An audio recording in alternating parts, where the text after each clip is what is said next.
the charismatic Cillian Murphy as Thomas Shelby, and the series Peaky Blinders, which premiered in 2013, immediately captured the attention of millions of viewers. Gloomy England at the dawn of the 20th century, stylish gangsters, beautiful women, big money, the struggle for power, and fierce shootouts. How could this not be captivating? But what was the real story of the Peaky Blinders gang, who truly existed in Birmingham in the 19th and 20th centuries? Did they use razor blades in their battles for territory with other gangs? Is Thomas Shelby's character real, and what crimes are attributed to their gang? Welcome everyone. You're on the channel, based on real events. My name is Mikhailo Stak. And today, as you've already understood, the topic of this episode will be the series Peaky Blinders and its historical background, since it is indeed partially based on some real events and features some real historical characters. This story should begin with a very brief overview of the series' context for those who haven't watched it. Very briefly, the series in a gloomy style tells the story of Birmingham's criminal life after the First World War and the gradual rise in the criminal world of the influence of Thomas Shelby, head of the Shelby family, and their gang, the Peaky Blinders. The stylishly dressed bandits earned their notorious nickname because of the specific weapons they used in their brutal fights. They would sew sharp razor blades into the visors of their caps, and with these, they'd slash their opponents' foreheads so the blood would stream down, blinding them, completely filling their eyes. The series is already complete, with a full 6 seasons. By the way, the series creator, Stephen Knight, who himself is from Birmingham, admitted in an interview with the Birmingham Mail that he wanted to tell a story based on family legends and historical facts. So, behind the fictional characters of Peaky Blinders lie perhaps not as grand but often real bloody and intriguing stories. For example, one of Thomas Shelby's biggest enemies in this series, Billy Kimber, truly had a historical prototype. Although that most influential gangster in England from the period we are interested in was not a Londoner, as depicted in the show, but he also lived in Birmingham. I'll say right away that the Shelby family itself, and Thomas Shelby in particular, are fictional characters. Although Thomas's character might be a composite of several historical figures, about whom I will also tell you today. One of the biggest differences between the series and the actual historical events is the time period in which they take place. In the series, everything begins after the First World War, and the main plot unfolds throughout the 1920s and 30s. However, the real Peaky Blinders became known much earlier. Their first mention appeared in the year 1890, and by the time the events of the series begin, their activities had practically ceased because another gang had already seized power. So how did the Peaky Blinders generally come into existence, and who are they exactly? Surprisingly enough, the origins of this particular gang and others similar to it were intrinsically linked to the dire living conditions and severe economic hardships that profoundly dominated industrial England during the late 19th and early 20th centuries. Therefore, it was indeed poverty, especially prevalent in the northern regions of England, that served as the primary catalyst for the formation of such groups, predominantly comprised of young boys. For young men and other males who were jobless and saw no future employment opportunities, petty theft, street robberies, and various other criminal offenses became an ingrained and common way of life for them. In the sprawling, rapidly expanding industrial city of Birmingham, pickpocketing had by then become a common occurrence on the streets, where a brutal youth subculture began to emerge, one that was violent, criminal, and often highly organized. Sharp caps, as the majority of researchers assert, originated in the small Heath district of Birmingham, and the first reports of their activities appeared in the Birmingham Daily Post newspaper in March of 1890. It detailed a brutal assault on George Eastwood, carried out by a gang of ruffians on a Sunday evening. And the cause of this particular attack was non-alcoholic ginger beer. This particular story unfolds much like a classic anecdote. 4 Englishmen, as the saying goes, walked into a bar. One of them, specifically George Eastwood, requested a non-alcoholic ginger beer. However, the other 3 Englishmen, a fellow named Thomas McClough, and his 2 rough-and-tumble companions, immediately declared that true men don't consume ginger beer, and openly ridiculed George. Unable to endure their insults, he quickly fired back with some sharp words of his own. As a result, immediately after George had left the bar, McClough and his friends attacked him and beat him up quite severely. Later that very evening, George Eastwood was brought to the hospital in a serious condition, where in addition to severe body contusions, he was found to have a skull fracture and 2 or 3 lacerations on his head. The head injury was so severe that he had to undergo trepanation, which meant drilling a hole into his skull. Police later managed to catch and identify only Thomas McClough, who was then sentenced to 9 months of hard labor in Birmingham prison. Almost 2 weeks after the attack on George Eastwood, the news of it appeared in the London Daily News. It was claimed there that the assassination attempt was carried out by members of the Peaky Blinders gang from the Small Heath district. Later, this news was reprinted by several other newspapers, and that's how the Peaky Blinders were first mentioned in the press. But it's important to note that Peaky Blinders was then a nickname for hooligans from several gangs who controlled specific streets and areas of Birmingham in those years, not a single separate organization. Before this, local hooligans were just called brawlers, as they belonged to gangs of the same name, which emerged 60 years before the attack on George Eastwood. However, the name Peaky Blinders, popularized in newspapers, was very well received by the public and the criminals themselves, who, after the attack, even sent letters to various national newspapers, claiming to be members of this group. So, the Peaky Blinders soon emerged as a distinct group actively operating within the more prosperous districts and communities of Birmingham. By the close of the 19th century, this notorious gang comprised individuals spanning a wide age range from just 12 up to 30 years old. Before long, several of these factions, all known as Peaky Blinders, achieved a somewhat greater degree of organization through an evolving informal hierarchy. Some of its members grew to be quite influential. For example, Thomas Gilbert, who became known as Kevin Mooney and was widely considered to be one of perhaps the most outstanding members of the Sharp Cartridges. However, before I delve into him and the other gang members, I'll briefly touch upon the name Sharp Cartridges itself. One of the most popular theories, and indeed the one adopted as the basis for the series, suggests that his name came about because criminals would sew sharp razor blades into the peaks of their caps.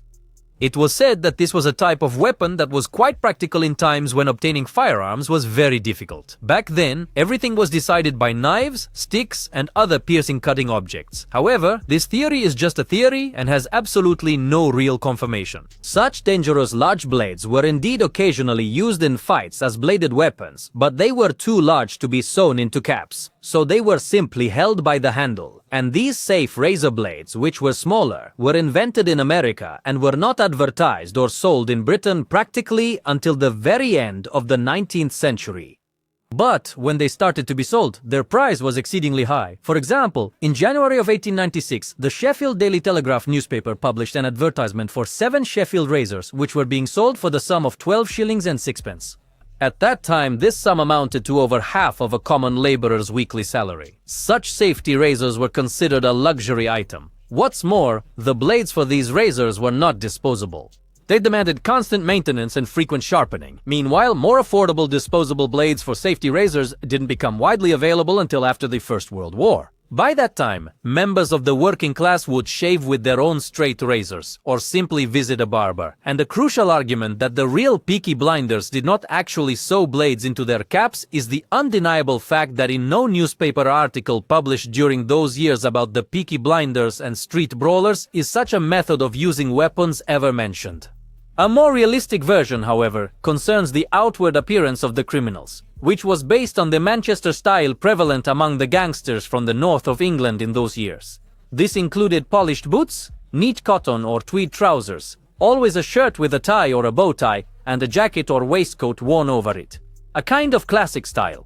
During the colder months, the gang members were often seen in warm tweed coats. The crowning glory of their entire look was a distinctive tweed cap, which tapered from its base to the brim, creating a sharp, pointed impression. Therefore, it's highly probable the gang's name was based on the visual similarity of their caps to sharp blades. So, when youth gang culture began to take hold of Birmingham streets in the latter half of the 19th century, entire districts fell under the control of these groups, and the seizing of territory became a prevalent source of rivalry between the gangs. The Cheapside and Smoke Hill districts were their primary target, and the main rivals for the Peaky Blinders at the time became the Cheapside Sloggers gang, who also aimed to seize control of this territory. This particular group had already gained quite a notorious reputation due to its frequent street brawls occurring in some of the city's most impoverished neighborhoods. Consequently, it wasn't long before what they called zip code battles became a very common occurrence between these two rival gangs. These were essentially a method to effectively divide power and control within specific territories and to establish clear, albeit unofficial, gang boundaries. One of the main factors that fueled the growing influence of street gangs was corruption. Many prominent local figures, for example in business, in politics, and various other fields, were receiving salaries from them. Furthermore, gangs had no shortage of either money or brutality.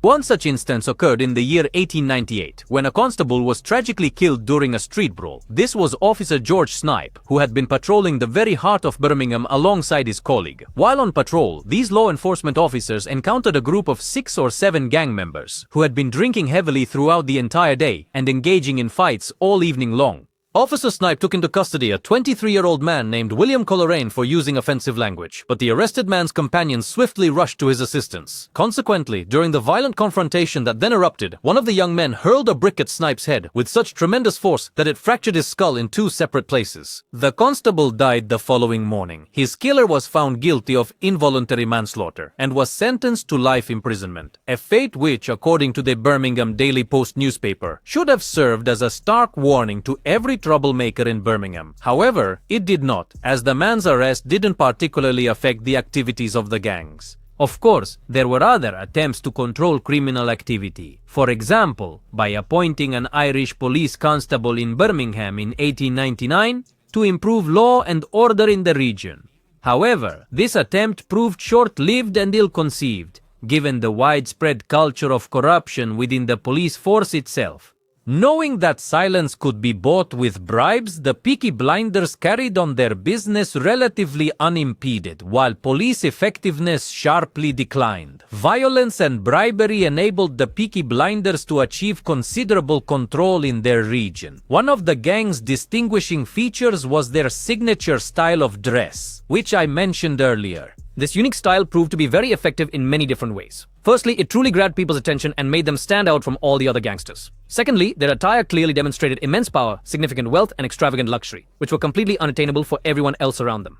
This also extended to the family members of the gang, including their wives and girlfriends, who were able to afford expensive clothing in comparison to their counterparts. And finally, this stylish attire served as a clear demonstration of defiance towards the police, who, despite being able to easily identify them, remained at the same time relatively powerless. The Peaky Blinders gang managed to terrorize the city of Birmingham for almost 2 full decades. As part of their ongoing expansions, they significantly broadened their criminal portfolio, incorporating activities such as smuggling, robbery, bribery, racketeering, and various forms of fraud. Although they engaged in various forms of criminal undertakings, their primary specialization consistently remained street crimes, including pickpocketing, robbery, and physical assaults. As I previously mentioned, it was predominantly Thomas Gilbert, also known as Kevin Mooney, who served as the principal instigator of these operations. Subsequently, he was sentenced to 2 distinct prison terms for both theft and fraud. Therefore, theoretically, he could very well have been the prototype for Thomas Shelby in the TV series Peaky Blinders.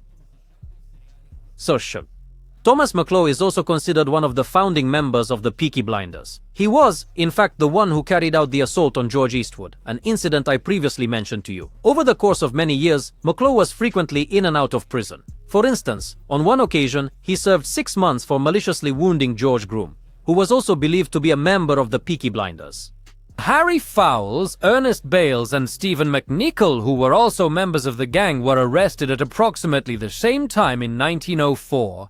Harry Fowles, often known as Baby-Faced Harry, and Ernest Bales stole a bicycle. McNichol damaged a window curtain when he climbed on it. Each of them was imprisoned for 1 month for the crimes committed. Meanwhile, police records show a series of further arrests of underage gang members. For instance, David Taylor was arrested for carrying a firearm at just 13 years old. So, in summary, the real Peaky Blinders, despite truly having influence in the area, were not as large-scale and organized a criminal group as depicted in the series. They had absolutely no qualms about committing minor offenses, such as pickpocketing or the theft of bicycles. They frequently resorted to physical violence against innocent victims and not just against their rivals within the criminal underworld. The question of great honor or any special loyalty to one another was hardly ever a concern. And quite often, the members of this gang were just underage boys. So it's not surprising that eventually, the gang simply vanished, influenced by a more organized structure and other various factors. But first, a few more words about an interesting fact related to the series. In the series Peaky Blinders, Thomas Shelby and his gang conduct their intricate affairs in the local pub, the Garrison. This base of Shelby's criminal world is founded on the real Garrison Tavern, which was located in Birmingham at 110 Garrison Lane. However, no major criminal cases of any significant scale were ever conducted there. The only criminal offense for which this bar became known was the accusation against Thomas Palmer, the pub's owner at the time, for selling alcoholic beverages to a minor. What then was the ultimate fate of the Peaky Blinders? Because the gang, as I've previously mentioned, disappeared from the streets of Birmingham at the very beginning of the 20th century, which means long before the actual events of the TV series even commence. And their disappearance wasn't without a significant reason. The group reached the height of its operations in the early part of the 20th century, having dominated the criminal underworld of Birmingham for a number of years. However, it wasn't long before they drew unwelcome attention from the Birmingham Boys, a gang led by Billy Kimber. The Peaky Blinders expanding their territory, especially at racetracks, which were very popular then, led to an escalation of violence, to which rival gangsters reacted with fury. Unable to sustain their struggle against a more organized criminal structure, the members of the Peaky Blinders either joined other gangs, including the notorious Birmingham Boys, or they relocated from the city center of Birmingham and its streets, choosing instead to live in the rural countryside, far removed from the primary source of all the violence. Another significant reason why the Peaky Blinders gang gradually dissolved was that young men, instead of pursuing a life of crime, started to concentrate more on other legitimate forms of activity. For instance, they turned to boxing or the burgeoning film industry, both of which were rapidly gaining immense popularity at that time. This was not least due to the growing influence of school education, and for some, life simply became much easier. They didn't have to rely on petty criminal acts just to make ends meet. So, eventually the Birmingham Boys, led by Billy Kimber, took their place and dominated the criminal scene until they were defeated by another rival, the Sabini gang, who seized control in the 1930s. Billy Kimber's gang and the Sabini gang are also depicted in the series Peaky Blinders and play a significant role there. It's quite interesting that the real Billy Kimber might have served as a partial prototype for Thomas Shelby, given his personality, his aspiration, and the manner in which he controlled his criminal organization. The real Billy Kimber bears a much stronger resemblance to Thomas Shelby than the actual leader of the Peaky Blinders, Kevin Mooney. Billy Kimber, by some accounts, was a tall, strong, and charismatic man, an excellent fighter and a key figure in a group of brutal and dangerous hooligans, known as the Birmingham Gang or the Birmingham Boys. It included people from all corners of Birmingham. For some time after the First World War, Billy Kimber's gang controlled almost every racecourse in England, making a huge amount of money. However, once the Birmingham Boys had taken over from the Peaky Blinders, their supremacy was challenged by the London gang's claims to these territories, led by Italian mafia boss Sabini. However, neither Kimber himself nor other members of his gang were prepared to relinquish their hold on the lucrative territories. Consequently, a brutal gang war erupted, with many killed or wounded by revolvers, which were then far more actively employed. This gang war surprised no one, as both sides had long been deeply mired in violence. Dear Sangya, Samya Sai. By the way, Billy Kimber, in the early 1920s, was considered one of the most influential gangsters in all of Great Britain. With his gang, he seized many territories and planned to expand his influence to London as well. This was his ambitious goal, which, as I recall, Thomas Shelby also had in the series. Yet, the heart of the conflict between the Kimber and Sabini gangs revolved around racetracks and the bookmaking business, which at the time was one of England's most significant sources of revenue. Kimber at one point even established an auxiliary base in North London to focus on the racetracks in southern England by joining forces with Charles MacDonald, the boss of one of London's elephant gangs. To combat Sabini, Kimber also established alliances with a number of smaller criminal organizations. Thus, for several years, their war raged against the gang of the Italian Charles Sabini, who had also forged a powerful alliance with several major gangs. And, according to some accounts, he even involved the famous Sicilian mafia, Cosa Nostra, in this struggle. This conflict lasted approximately until the early 1930s and ended with the Sabini gang's victory. Consequently, the Birmingham boys ceased to exist, and Billy Kimber himself moved to America, dying decades later in a nursing home.